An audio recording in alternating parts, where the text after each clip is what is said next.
Parshat Pinchas that we're going to read in the synagogue tomorrow contains one of the most dramatic stories in all of the Torah.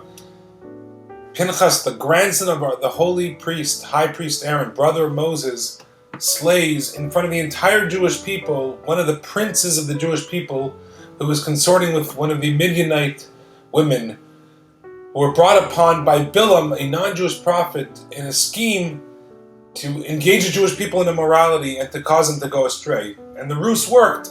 In the end, though, and to make the long story short, Bilam is killed by Pinchas. Pinchas kills a prince from the tribe of Shimon along with the woman he was with. And the Almighty stops a plague which was ravaging the Jewish people. And the Torah says that Pinchas restored God's anger. He was able to take a violent act, the taking of not one life, but two human lives in the same instant, and make it a Kiddush Hashem, something that really brought God's glory and greatness into the world. A very difficult thing to achieve. We don't have to aim for the most extreme type of act in order to say that I have fulfilled the will of the Almighty. Sometimes the most basic things that we take for granted are revolutionary in their own way. And I was really thinking about a loss that our community has had in the past week with the passing of Mrs. Lynn Delmar, Leah Bat Gershon, also belovedly known as Mrs. D of blessed memory, mother of Elise Goldberg, one of the pillar families of our community.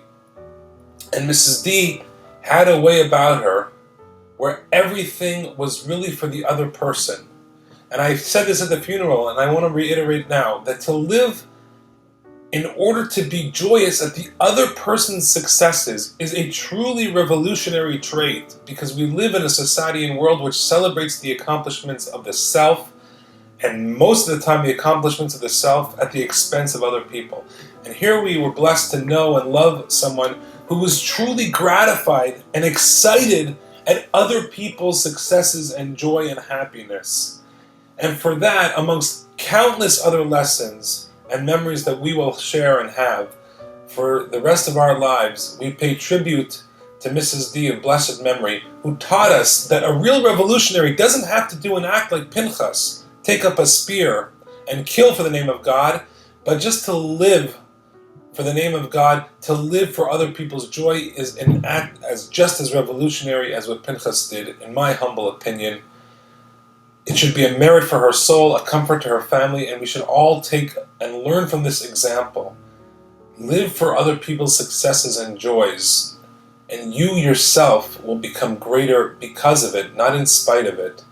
Everyone who knew Mrs. D knew how happy she was. She always lived with a smile and an inner joy, and it's because she only wanted that for other people.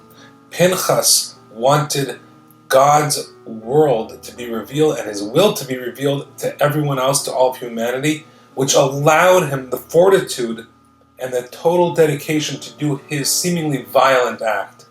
Because it was just like it was all seamless with Pinchas, it was really all seamless with Mrs. D as well. We should learn from both of their examples. They're both extreme actions, taking of a life and also living a life to make a separation for other people. Both revolutionary acts, both are demands that are put upon us in their memory from what they did, Pinchas in this week's Torah portion, and Mrs. D through her lifetime. May her memory be a blessing. Shabbat Shalom.